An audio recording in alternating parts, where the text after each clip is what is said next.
Chapter 25 Queen Bitch. Everything was too bright. Sunset reached for a pillow she could use to cover her head with, only to find that there weren't any. Instead, she rolled over and pressed her face into the nook of the couch. 30 seconds of a song looped over and over. It had been playing for the better part of the night, and all Sunset could do was groan. Even if she could ignore the light, that song was driving her crazy. There was no ignoring either, so after a few minutes of trying, Sunset forced herself to sit up. An empty beer can rolled from the couch to the floor, coming to rest beside another one.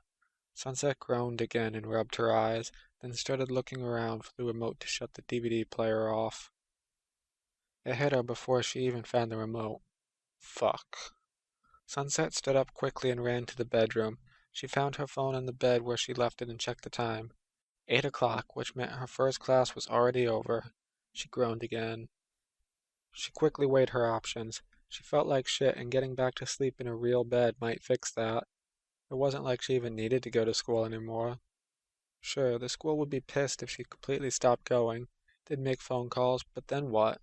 Her number was already updated in the school's records, so they'd just be calling her cell. And it wasn't like she'd be expelled within the next month, and that was all the time she needed. There was no one to lecture her, or ground her, or anything else. And even if she wanted to keep going to school just to fill her time, what was one day going to hurt? She knew most of her subjects better than her teachers did, and she didn't even really need to do the assignments anymore. Nothing in her future would be dependent on what grades she got in school. The logic was pretty solid, and she couldn't think of any possible reasons to go to school that would outweigh it. So Sunset crawled into bed and placed a blanket on top of her. It was much more comfortable than the couch, even if she could still hear the DVD menu music from the living room. That was fixed by following through with her original plan and covering her head with a pillow. At last, Sunset could not only chase away her thoughts during the night in any way she liked, she could sleep in during the morning for as long as she wanted. Having no one to tell her what to do was the best, and Sunset had a feeling she was going to enjoy the month on her own. All on her own. No one to tell her what to do. Just a whole day by herself in an empty house with nothing but her own thoughts to keep her company. Sunset sat up and groaned one last time. Second period would be over by the time she got ready and made it to school, where she could be there for the rest of the day. It's not even a whole month, Sunset reminded herself as she questioned if this house was such a good move. There was no one around by the time Sunset pulled into the student parking lot, as everyone else was in class. It might have been smarter to wait an hour, since she'd be arriving during lunch rather than the end of second period, but she hadn't wanted to spend any more time alone than necessary. Checking her phone showed that there were only 10 minutes left in class. She took the time to lock up her bike properly and slowly walked into the school. Being late meant she had to enter through the office, but most of the staff loved her, so that wouldn't be a problem. She was met with a confused look from the secretary, who no doubt was shocked by the fact that Canterlot High School's darling was late. Sunset smiled sheepishly, explained that she had just moved and forgot to set her alarm clock in the new house, and had both of them laughing it off within minutes. She even stayed to chat for the rest of the class period, since it was obvious there was no point in going so late, and that way she wouldn't have to explain to anyone why she was wandering the halls during class time. Once the bell rang to signify the end of class, Sunset waved goodbye and left for her locker. Students began filing out of the hallway, and only the motorcycle helmet under her arm suggested she wasn't leaving class along with the rest of them. Nobody stopped to talk to Sunset as she walked through the halls. By now, most of the students knew better, even if the staff remained clueless.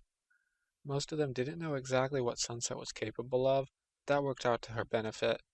Fewer people who knew the true Sunset meant fewer people that would have a reason to stand up to her.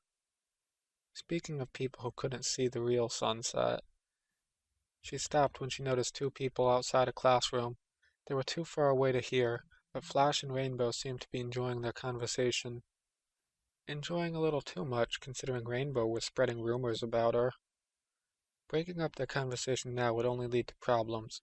She could deceive Flash and handle Rainbow, but trying to do both at once was likely to blow up on her.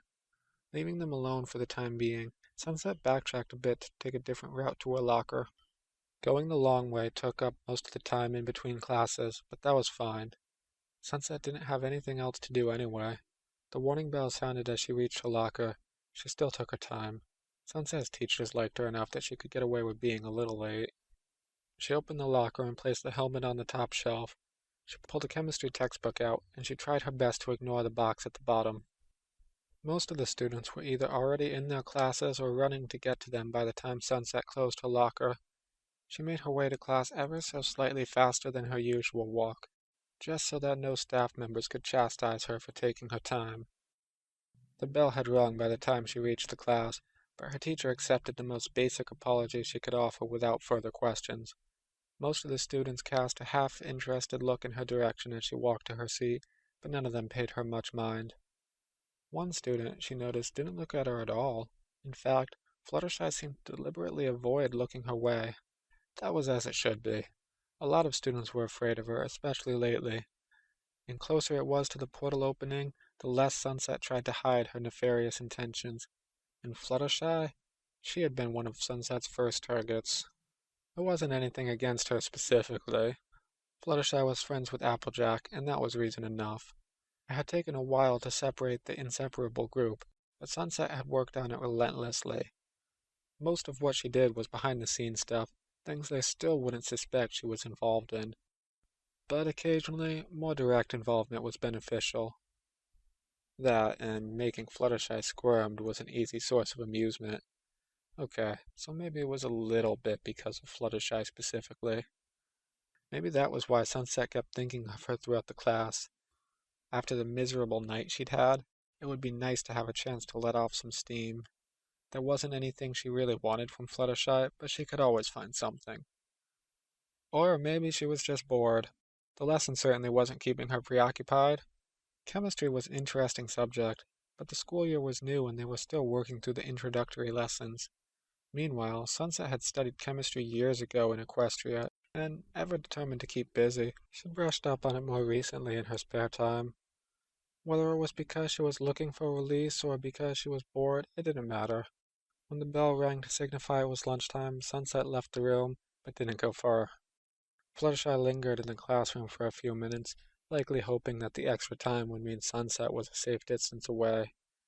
Unfortunately for her, Sunset was waiting in the hall. "Fluttershy," Sunset said with a warm smile, reveling the way she flinched at even the sound of her own name. "Got a minute? I need to talk to you about something." Fluttershy tucked her arms in, bowed her head, and avoided eye contact as she spoke. Actually, Great, let's go for a walk." Sunset placed a hand on her shoulder and guided her as she started walking. Fluttershy either didn't realize Sunset was steering her away from the classroom she could have run back into, or she was smart enough to know that was only a short-term gain. "So it's been a while," Sunset said as they walked. "How have things been going with you?" Fluttershy looked off to the side before speaking. Wait, sorry, I just realized, I don't care." Sunset laughed as if it were a silly misunderstanding. "Now there is something I do care about, though." Sunset stopped and Fluttershy did likewise. "I was wondering if you could tell me if your friend Rarity is going to try running for the fall formal." "No, I don't think so." Sunset tightened her hold on Fluttershy's shoulder. Even though it wasn't nearly enough to hurt her, Fluttershy still gasped as if she were in pain. Sunset ignored it. "I'm sorry, but was that a no or an I don't think so?" Fluttershy tried taking a step back, but Sunset maintained her hold. I, I... Sunset? Sunset scowled. Of all the people to find her in the middle of intimidating someone. She forced a smile as she turned around.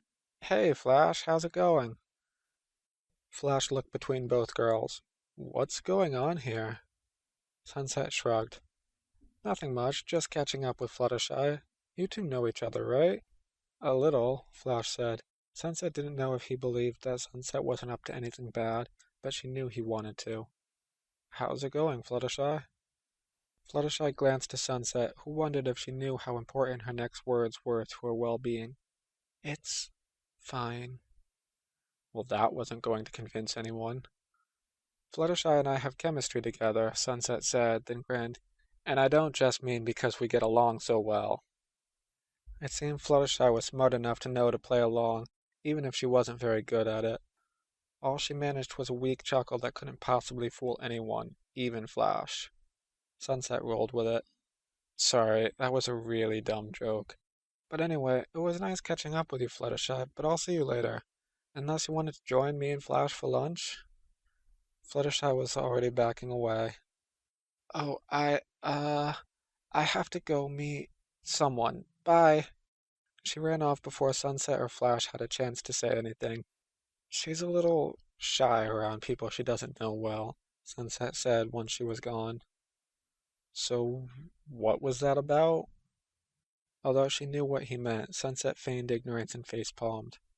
Ah, I know. I can't believe I said that. We have chemistry together. This is why I shouldn't try to make jokes with people. That wasn't the problem. Flash sounded exasperated already. She didn't look shy, she looked scared. This again. Sunset folded her arms and arched an eyebrow. So what? Do you think I'm intimidating her not to run against me or something? I didn't say that, Flash said defensively. So you just think I'm scaring her for no reason then? No, you're being completely unreasonable. Then what would be reasonable, Flash? Sunset glared. Okay, you got me. I wanted to find out why people were talking about me, so I decided to talk to one of Rarity's friends about it. Apparently that was unreasonable, though. So you two were just having a friendly conversation then? Flash asked doubtfully. Yes. What do you think I was doing? Flash sighed. I don't know. But she didn't seem to think it was just friendly. Sunset turned away and shifted her tone, opting to sound more hurt than aggressive. Fine, believe whatever you want. Sunset. Sunset let out an obviously forced laugh.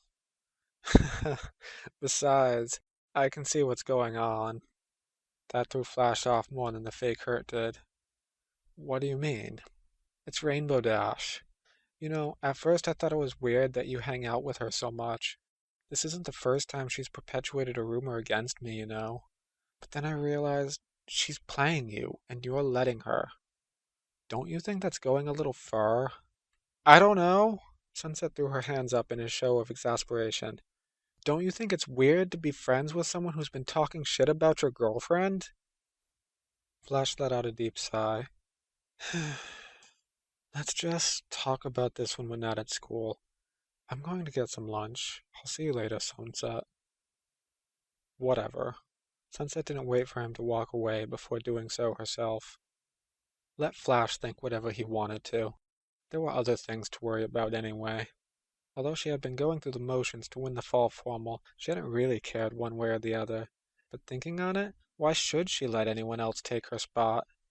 Even if she was going back to Equestria before the dance, Sunset Shimmer was the rightful princess of the fall formal. She couldn't win the crown if she wasn't there for the voting, but she could make sure no one else did. There weren't many students who would dare to run against her, but it never hurt to be sure. Rarity had almost certainly learned her lesson after the spring fling, but a reminder wouldn't hurt. She didn't even need to get her own hands dirty. As she walked towards the courtyard, she sent a text message to Snips telling him to bring snails and meet her at the statue. She had originally only befriended them to make herself look good, but they proved useful enough to keep around. It would be going a little far to call them friends, though. Sunset had been the one to show them the ropes at New Horizons, and by the time they went to Canterlot High, she had established herself as the most popular girl in school. They clearly looked up to her, and having the chance to be part of her plans was likely a thrill all on its own. If anything, they were more like her lackeys. Hi, Sunset, Snail said once they arrived in the courtyard. How'd everything go with the new house? The house is fine, but that's not what I asked you to come here for. Sunset looked around to check for anyone listening in, lest she have a repeat of what had just happened with Flash. I have a job for you two. What kind of job? Snips asked. I want you to find out if Rarity is running for Princess of the Fall Formal, and keep an ear out for anyone else who might be too. Do you really think she'd try to run against you? Snips asked. No, Sunset admitted, then grinned wickedly. I just want her to remember why she isn't. Snail still looked clueless, but Snips caught on. Don't worry, we'll make sure she remembers. I think she probably already remembers, Snails added. Just make sure, Sunset barked. And remember to look out for anyone else who might be getting some ideas. You got it, Sunset, Snip said as he and Snails ran off. With that taken care of, all there was left to do was wait. She could go to the cafeteria to try to get some lunch before class started, but she didn't feel like running into Flash. She sighed and leaned her back against the statue. It wouldn't be long now. Soon the portal would be open and Sunset could return to Equestria. And what will we do when we get there? Her voice asked from behind her. Sunset ignored it. Princess Sunset Shimmer, her voice mocked her. Going to secure your fourth win at your little school? Tell me they at least changed the title to Queen for that. Sunset took a deep breath. She should just go. The voice wasn't real and it wouldn't follow her from the statue. But she stayed. Anywhere else, she'd have avoided it at all cost. But when it spoke to her from the statue, it was different. It belonged in here, and Sunset was transfixed. Without turning around, Sunset placed her hand against the statue. She felt fingers curl around hers. I hate to break it to you, but being queen bitch of a bunch of teenagers isn't going to count for much once we get back home. I'm just killing time, Sunset muttered. It was important to control her tone. She shouldn't engage it at all, but if she was going to, she needed to be quiet enough that it didn't attract attention. Her voice cackled from inside the statue. Do whatever you want for now. What matters is what we're going to do when the time comes. The rules slipped from her mind momentarily as she raised her voice. I'm going to find Princess Celestia. I'm going to make things right. Celestia? She doesn't need you anymore. The voice changed to an altogether different one she had only spoken with once but had imagined time and again. She has me now. I'm going to make things right, Sunset repeated, then turned around.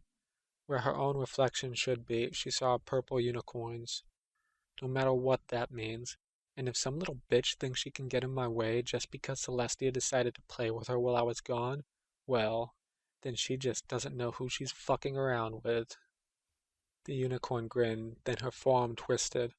Her colors changed from purple to red, and Sunset stared at a more demonic version of herself. That's more like it. We don't need someone like her hanging around. Get rid of her the second you have the chance. The demon slid a finger across her throat. I'll decide what to do with her, Sunset stated clearly. The demon with her voice just laughed. Ha ha ha ha! Oh, please. There's no coming back for you anyway. In fact, why stop at just your replacement? I think it's time someone else is in charge. I bet we could take down Celestia. No. The demon scowled, and Sunset could feel the heat radiating from the statue. But only for a moment, then she was back to an evil grin. Suit yourself, princess. But Celestia won't take you back. No one in Equestria, this world, or anywhere else could ever forgive someone like you. Sunset gently shook her head. You're wrong. Done arguing with herself, Sunset walked away. She was smart enough to know what was going on. There was no demon that hid in mirrors waiting for Sunset to come around. She didn't even believe in demons or any of that supernatural crap. The demon that used her voice and distorted her face was just a manifestation of all the bad parts of herself. All the doubt, and the anger, and the hatred, all of it pooled into one entity created by her mind just to torment her. Sometimes it was hard to remember that, but she did know it was true. Which was why she engaged it directly. What good would it do if she went back to Equestria and the demon still followed her? She wanted to believe that all her problems would be gone in Equestria, but there was no way to be sure. So instead, she had to be able to beat it, to not let it have any power over her. If she met it face to face and came out the victor, then what else could it do to her? The rest of the day was spent figuring out exactly how to do that. She replayed the conversation in her head so much that she kept expecting the demon to pop up somewhere unexpectedly.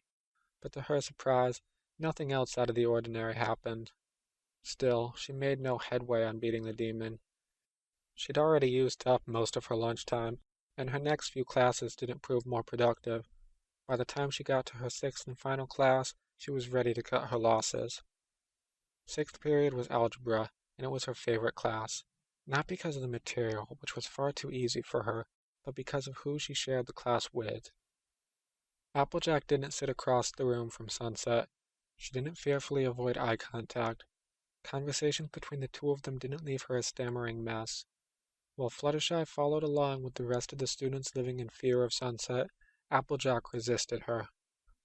That stubbornness had been a source of frustration for years, just as it had once been one of Sunset's favorite qualities in her. Every interaction between them saw Sunset trying her best to make Applejack fold like all the others. She always managed to hold her own, no matter what Sunset threw at her. It would be a shame. Even after everything that happened, after everything she had done, Sunset couldn't help but feel like Applejack would be one of the hardest parts of this world to leave behind. They were almost at the end of the class period when it hit her. Sunset knew how she could prove the demon wrong, but she wasn't sure if she could do it. She glanced over at Applejack. I don't think you're pathetic. Applejack had been wrong. Everything that Sunset had done since that day proved it. It was no wonder Sunset had never been able to be part of Applejack's circle. How could she? All Sunset was capable of doing was pushing people away. So she would just have to prove that she could do something more. And if anyone in this world deserved that, it was Applejack.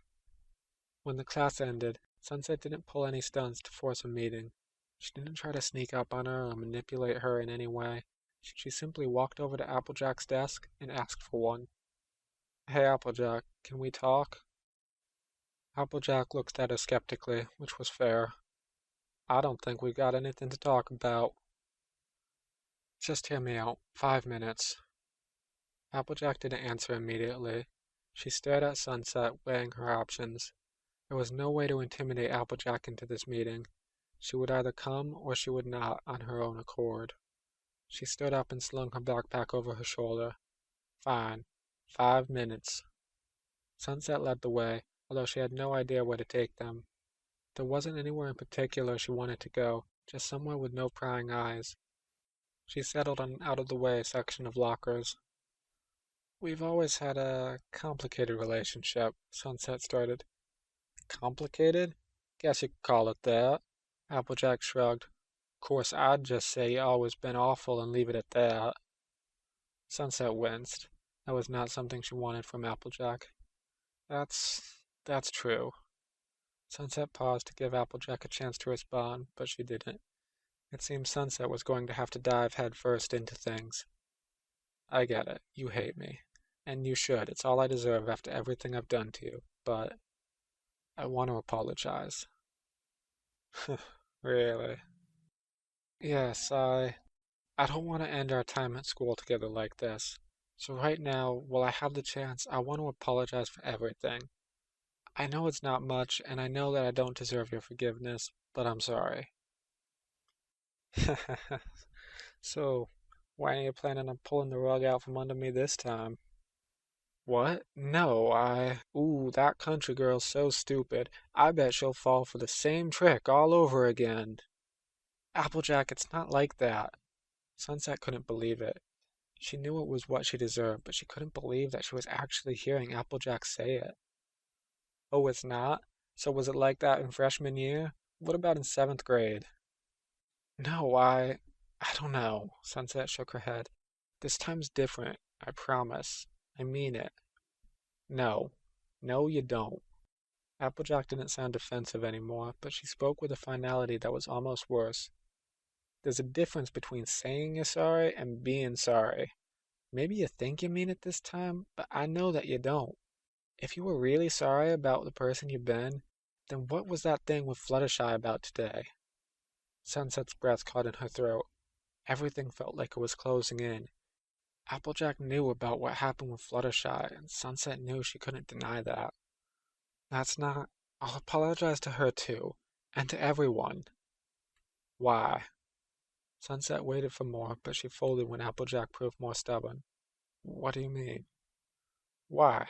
Why apologize to anyone at all? You weren't gonna until I said something, so why change your mind now? I don't... It's 'cause you ain't really sorry about a thing you've done. Applejack advanced on Sunset, who shrunk back. If you really wanted to apologize, I wouldn't need to drag you into doing it. So why me, Sunset? Why are you coming to me with all this if it's not to pull some stupid trick later? Why was she? How could Sunset ever explain that to Applejack when she herself had never understood? You told me, you said that if I ever changed my mind about pushing people away to come talk to you. I told you. Are you talking about that note I wrote when I was 12? Once she said it, Sunset knew how stupid this was. I was a dumb kid, Applejack said. I thought all anyone needed was a friend to help him out, and I thought I could be that friend for you. But you taught me that no one's going to change if they don't want to, and maybe some people are too cold to change at all. So thanks, Sunset. I never could have learned that one without you. Things weren't supposed to be this way. Applejack was the one part of this world that was always supposed to be good. Applejack, wait. Sorry, Sunset, but your 5 minutes are up. Applejack smiled and tipped her hat before walking away. And you were too late anyway. Sunset just stood in disbelief. She had been so sure that this would work, that no matter what she said, she could always count on Applejack to accept her if she ever changed her mind. She never realized exactly how much she had counted on that. Sunset fell against a locker and slid to the ground. Applejack couldn't forgive her. And if Applejack couldn't, then who in this world, Equestria, or anywhere else ever could? A shrill cackling could be heard. It was her own voice, and it came from both within and around her. Well, well, well. Things not working out as you planned, Princess? You really should have known better. No one could ever care about the real you after all. But don't worry about a thing. I'm still here for you. I'll always be here.